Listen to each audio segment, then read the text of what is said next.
Assalamualaikum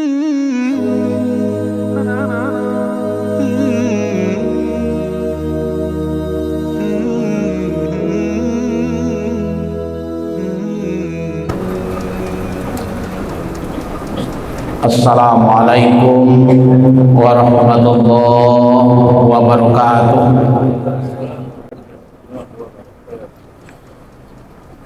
Alhamdulillahilladzi arsala rasulahu bil huda wa dinil haqq liyuzhirahu 'alad dini kullihi wa kafa billahi syahida.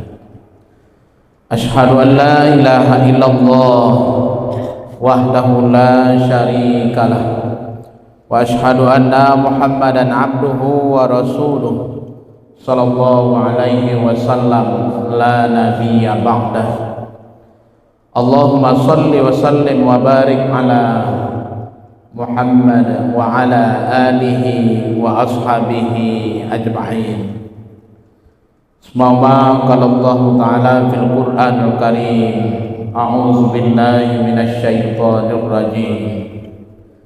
Qad kanat lakum uswatun hasanatun fi Ibrahim walladzina ma'ah. Taqabbalallahu minni wa minkum, taqabbal ya karim. Ayat yang baru saja kita bacakan merupakan potongan ayat dari surat Al-Mumtahanah ayat yang keempat. Bapak-bapak, saudara-saudara kaum muslimin sidang jamaah zuhur rahimakumullah, hadirin hadirat rahimakumullah. Untuk tausiah zuhur kita kali ini kita beri judul dengan 3 keteladanan Nabi Ibrahim alaihissalam. Ketika datang musim haji, maka tidak bisa kita lepaskan semua rangkaian kegiatan haji itu dari kisah perjalanan hidupnya Nabi Ibrahim. Maka dari itu kita patut mengkaji kembali apa yang dilakukan oleh Nabi Ibrahim, sehingga yang dilakukan Nabi Ibrahim itu merupakan keteladanan di dalam kehidupan keseharian kita. Untuk memperpendek uraian dari kajian kita ini, kita masuk saja poin-poin dari apa yang dilakukan oleh Nabi Ibrahim itu. Pertama, Nabi Ibrahim adalah seorang nabi yang mempunyai semangat yang tinggi dalam bertauhid. Tauhid yang dilakukan oleh Nabi Ibrahim itu tidak sekedar hanya menuhankan dirinya untuk dirinya sendiri, tapi juga bagaimana keluarganya, anaknya, orang tuanya juga bertauhid kepada Allah.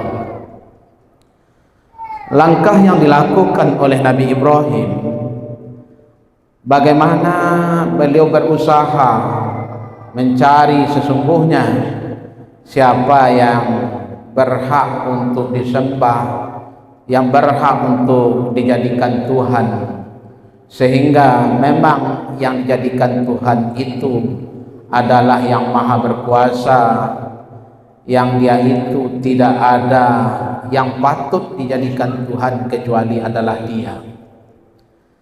Maka Nabi Ibrahim berusaha mencari siapa sesungguhnya yang berhak untuk dijadikan Tuhan itu. Inilah yang digambarkan oleh Allah di dalam Al-Quran surat Al-An'am, mulai dari ayat yang ke-76 sampai ayat yang ke-77. prosesnya Nabi Ibrahim dalam mencari Tuhan. Di ayat ke-76 itu dikatakan oleh Allah, falamma janna alaihi al-lailu ra'a kawkaba qala hadza rabbi falamma afala qala la uhibbul afilin. Ketika muncul bintang di malam hari, maka Ibrahim mengatakanlah, inilah Tuhan. Tapi di saat bintang itu tenggelam, lantas Nabi Ibrahim mengatakan, la uhibbul afilin, saya tidak suka kepada yang tenggelam itu. Langkah berikut, muncul lagi bulan.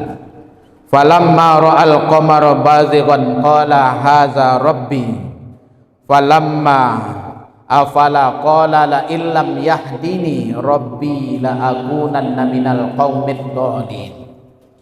Dan tatkala muncul pula bulan, kemudian dia mengatakan, inilah Tuhan.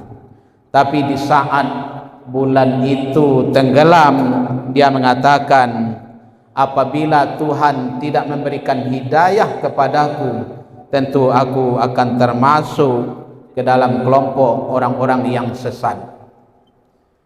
Kemudian pada ayat yang ke-78 katakan, falamma ra'as syamsa bazighatan qala hadza rabbi hadza akbar falamma afalat qala ya qaumi inni bari'um mimma tusyrikun.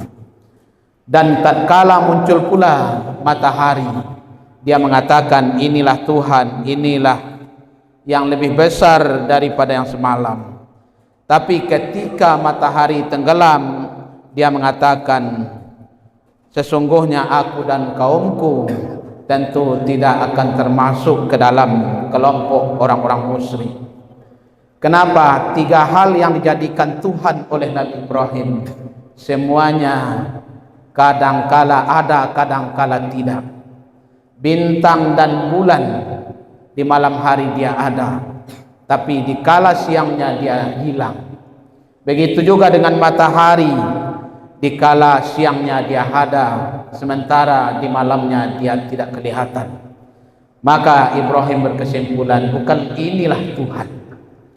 Tapi pada ayat ke-79 katakan, inni wajjahtu wajhiya lilladzi fataras samawati wal arda hanifa wa ma ana minal musyrikin. Sesungguhnya aku hadapkan wajahku kepada pencipta langit dan bumi secara hanifah, secara lurus, dan sesungguhnya aku bukanlah termasuk ke dalam kelompok orang-orang musyrik.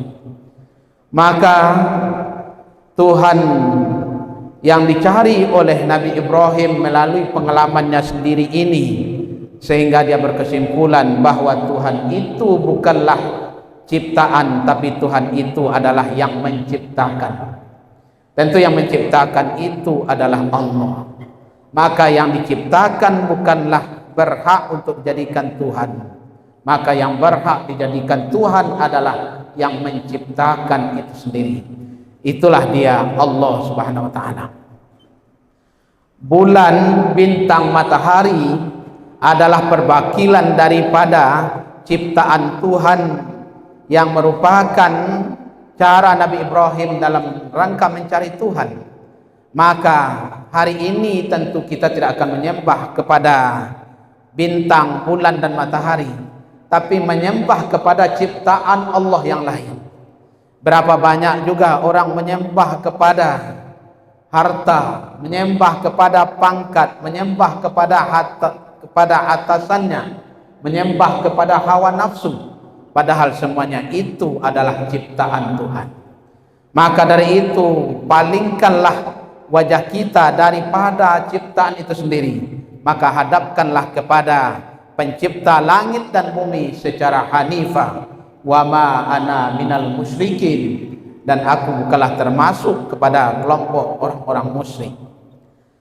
Ketika Ibrahim telah mendapatkan itu siapa Tuhan, maka tugas Ibrahim berikutnya adalah bagaimana Tuhan yang telah ditemuinya tadi itu didakwahkan kepada keluarganya, kepada anaknya, kepada orang tuanya. Inilah yang digambarkan oleh Allah di dalam surat yang ke-14, surat Ibrahim, ayat yang ke-35. Iz qala Ibrahimu rabbi ja'al hadza balada aminah wajnubni wa baniya an na'budal asnam. Dan ingatlah ketika Ibrahim itu berdoa kepada Allah, jauhkanlah aku dan anak keturunanku daripada menyembah kepada berhala.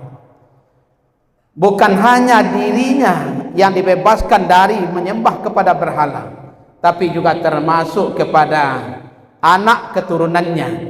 Berarti Ibrahim bukan sekadar hanya menyelamatkan dirinya sendiri, tapi juga menyelamatkan anak keturunannya. Bagaimana jangan dia terjerumus kepada menyembah kepada berhala. Kemudian juga digambarkan oleh Allah dalam surat Al-An'am ayat yang ke-74. Wa idh qala Ibrahimu li abihi azara attattakhidhu asnaman alihah inni araka wa qaumaka fi dhalalin mubin. Dan ingatlah ketika Ibrahim berkata kepada bapaknya Azar, mengapa engkau menyembah Tuhan yang seperti ini, asnaman alihah? Kenapa berhala itu yang dijadikan Tuhan? Inni araka wa qaumaka fi dhalalin mubin. Andaikan ini dijadikan Tuhan, maka sesungguhnya engkau dan kaummu termasuk ke dalam kelompok orang-orang yang sesat. Berarti tugas Ibrahim di samping dia mencari siapa itu Tuhan, kemudian mendakwahkan kepada orang-orang terdekat dengannya untuk menyembah kepada Allah Subhanahu wa taala agar tidak menjadikan berhala itu sebagai Tuhan.